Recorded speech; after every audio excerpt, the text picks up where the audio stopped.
Este é, sem sombras de dúvida, o vídeo que toda mulher devia ouvir. Eu quero falar para vocês este assunto de extrema importância, principalmente olhando para a forma como se deturpa a educação relativa ao aspecto sexual, particularmente na comunidade cristã e com maior incidência para o gênero feminino. Eu compreendo e faço questão de reconhecer o débil índice de educação que se promove em torno deste conteúdo, principalmente para a nossa juventude. E com maior destaque mesmo para o gênero feminino, dada a sensibilidade cultural e da própria educação, que também não suporta esse pendor de educação sexual com verticalidade desejada para a nossa juventude. Por outro lado, precisamos também compreender que aqueles que são ministros do Evangelho, os pastores e anciãos da igreja, que devem ter, isso é muito mais para os ministros do Evangelho, porque são eles que dirigem as igrejas, nada se faz sem a anuência deles, nada se faz sem o consentimento deles, então devem ser eles os principais responsáveis por isso, porque se eles não tiverem noção disso e se não abrirem mão para permitir que seus auxiliares, os anciãos, e não só levarem a cabo essa tarefa, mas de forma prática, não é? E bem visível a nível da comunidade, então nós não teremos um grande crescimento. Se ficarmos presos no politicamente correto, nós não teremos uma igreja figurativa, uma igreja representativa, mas nunca vamos ter de forma prática na vida de cada um dos cidadãos. Então temos um grande problema. Qual é o problema? Deixa eu começar com os efeitos, as consequências, não é? Deixa eu começar com as consequências. Temos gravidez indesejadas, um grande nível de pessoas que se engravidam em idade muito tenra idade. Temos também o problema do desajuste em termos de casamento. As pessoas casam e os primeiros anos é um autêntico desafio por vários fatores, mas um deles sendo que a falta de educação sexual, a educação relativa à questão do engajamento sexual entre os dois também torna um grande déficit, porque vêm com uma mentalidade completamente distorcida. Eu converso com muitos cristãos, e particularmente as mulheres. E muitas destas mulheres, nas suas reuniões na igreja, algumas em que eu sou convidado para palestrar, outras em que temos um workshop, não é? Um colóquiozito, e sentamos e conversamos, não só pessoas da minha igreja, até pessoas de outras denominações, só para tornar um pouco mais interessante, inclusive pessoas, e maioritariamente pessoas que não sequer conhecem Deus, nem acreditam nesse tal Deus. Pessoas que vamos considerar ser ateus, mas eles não são ateus declarados. Eles são pessoas que não têm o privilégio de nascer num ambiente onde a Bíblia e Cristo é propalado, promulgado e a figura, não é, essencial ou primordial e de equilíbrio na família, de sustento da família. E então eles crescem assim sem noção real de quem Cristo é. E então estas pessoas, na sua maioria, incluindo os crentes cristãos que nós conhecemos das nossas mesmas igrejas, e não só falo da minha, não é, mas falo das igrejas evangélicas, não é? Todos os evangélicos, na sua grande maioria, e eu desafio isso para cada pastor, cada padre, cada bispo, que vá para a sua igreja e faça uma grande pesquisa com relação a esse assunto. Na sua grande maioria, elas têm um conceito sexual completamente distorcido. Existe uma ideia generalizada e que predomina de que a mulher, ao ir para o relacionamento conjugal, ela vai mentalizada de que ela tem que ser uma artista sexual. Se você der conta e baixares um pouco até o nível destas pessoas, vais compreender que elas equipam-se na sua psique, elas equipam-se, preparam-se para um desafio sexual daqueles por forma a agradar o outro, não agradar, porque a Bíblia recomenda que haja esse prazer, isto é próprio, faz parte do pacote sexual que Deus oferece ao casal. Porém, eles vão com a mentalidade de demonstrar, manifestar, aclarar o facto de que eu sou potente sexualmente e em grande medida. Então, as pessoas não vão para viver uma vida conjugal, saudável, de harmonia, de companheirismo e depois que se complementa com o pacote sexual. Não. Hoje o diabo, ao fazer a tradução das Bíblias, ele está a deturpar muito a verdade. Está a deturpar. O que é que faz? Se eu dizer assim, e Deus ordenou que o homem fizesse isso, né? Se eu dizer, por exemplo, e Deus ordenou que se guardasse o sábado, não é? E alguém disse assim, e Deus disse que se guarda o sábado santo. Essas duas frases têm muita diferença. Ordenar não é só dizer. Ordenar, além de dizer, significa muitas outras coisas. Tem um sentido de obrigatoriedade, que no disse já não entra. É assim que o diabo deturpa, muitas vezes, a palavra de Deus. Vamos voltar à vaca velha, como diz o meu mano Graça. E tem dito muito bem, vamos voltar à vaca velha. Os pastores, para além daqueles 3 meses de indução que se faz aos casais e que ficam falando sobre a questão financeira, ficam falando sobre eu não sei, mas o que eu acompanhei, quando se fala de compatibilidade sexual, fala-se uma coisa muito vaga, porque a cultura do pastor, a maneira como ele cresceu, a cultura não deveria fazer muito parte dele. Eu não posso pedir que a cultura passe em frente. A palavra do Senhor tem que estar muito à frente. A palavra do Senhor, quanto à questão da sexualidade, é bem clara. Acima disso, vocês evangélicos deveriam procurar os adventistas do sétimo dia para aprenderem com eles quando eles falam sobre... Eles têm no espírito de profecia, livros escritos pela escritora Ellen G. White, que é um fenômeno, porque ela, com o baixo grau de escolaridade, é a maior escritora de todo o mundo, com conhecimento que hoje os grandes polos de conhecimento deste mundo fazem vênia diante de tudo que ela expôs, para reconhecer que de facto a inspiração não é normal e não pode ser normal. Então, o que eu quero dizer é que quando se fala da compatibilidade sexual, devíamos mesmo falar com tranquilidade, abertura, firmeza, aquilo que a Bíblia diz. Porque as pessoas vão para a igreja, casam, recebem o certificado de casamento, com a viabilidade toda feita, mas vão mal mentalizadas. Hoje como ela quer ir e não encontro com o pastor faltou um dia, o ancião faltou outro dia, não é, o pastor delegou o ancião também falta 2 semanas, depois o que era 3 meses, só ficaram 8 vezes que tiveram encontros, e 8 chegaram, quem teve 8 assim valeu a pena. Imagina, um homem que vai viver o resto da sua vida só tem orientação sexual 8 vezes, 8 vezes, e essas vezes, cada vez talvez só durou 1 hora ou 1h30.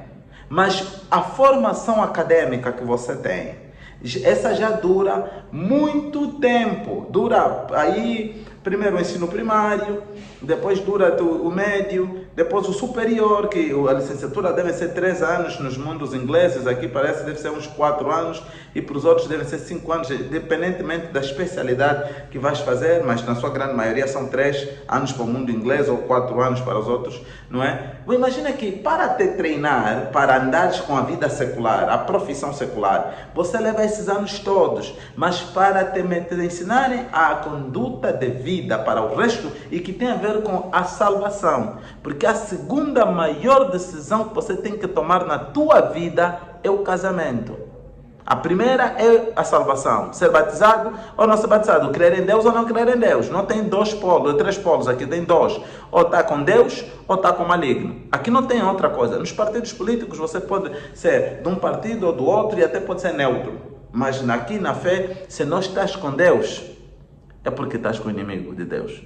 Agora, óbvio, Nós temos pouco tempo para ocupar a nossa juventude. Deveríamos empreender mais tempo no ensino sobre como lidar com a questão da vida conjugal. O que é o casamento? Formular esse casamento. Que procedimentos a tomar? Como escolher parceiros? Como formar o lar? Que assuntos devem tomar rédea enquanto estamos a tratar do namoro? Que tipo de conversa devemos desenvolver? Como devemos nos cingir, nos guiar em torno do namoro? Quais são as orientações divinas? Como podemos desenvolver uma cultura única a partir do namoro e que venha a culminar no lar? Como desenvolver essa cultura nossa, essa tradição nossa, cristã? E como devemos nos posicionar como casais? E que metas temos para alcançar os objetivos divinos como casal? Devia ser essas grandes lições a educar. Agora voltemos para a componente sexual. Como ela não tem essa educação e ela acha ser importante, é fundamental, porque ela quer, de facto ela quer ter uma vida sexual satisfatória, desejável. O que é que ela faz?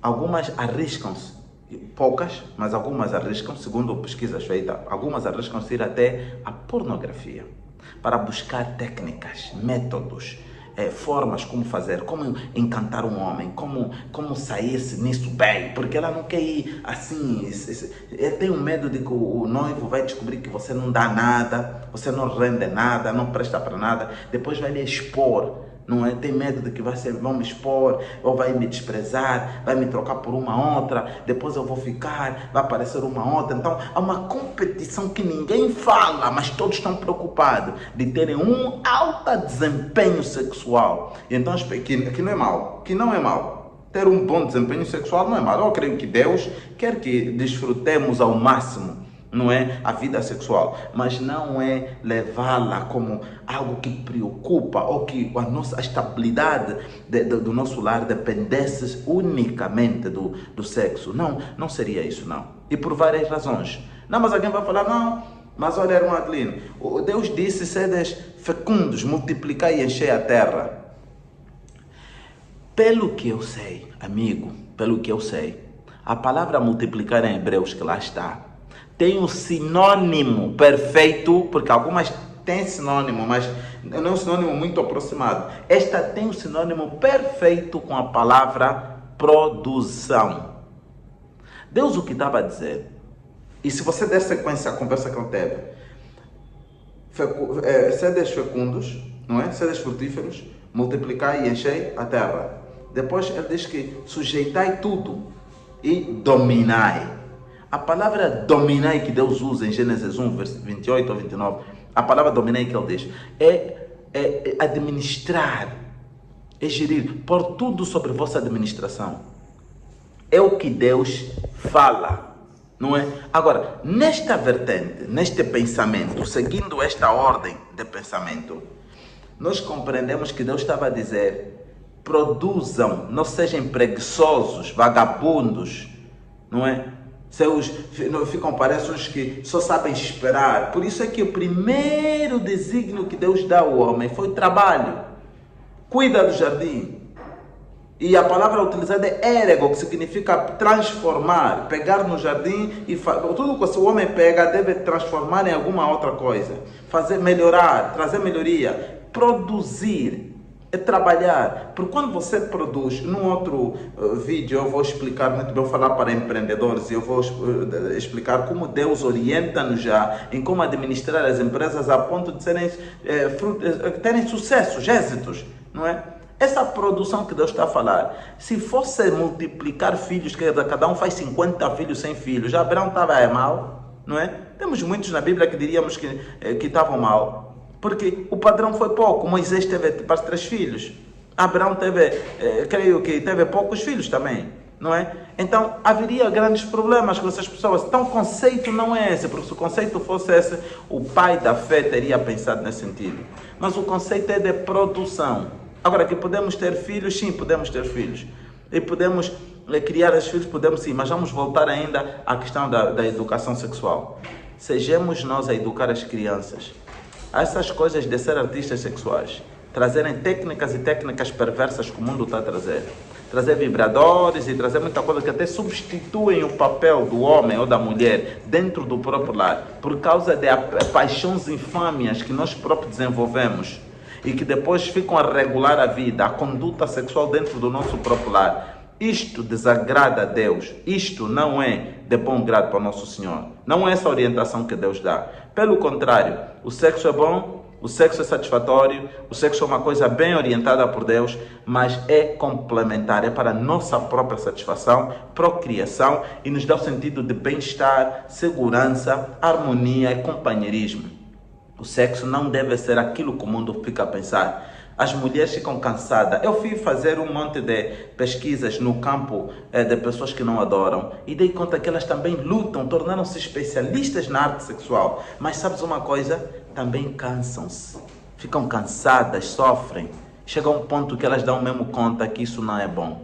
Não é bom, porque estão a fazer de forma que Deus não orienta, deturpada, cansativa. Ficam escravos dessa orientação sexual.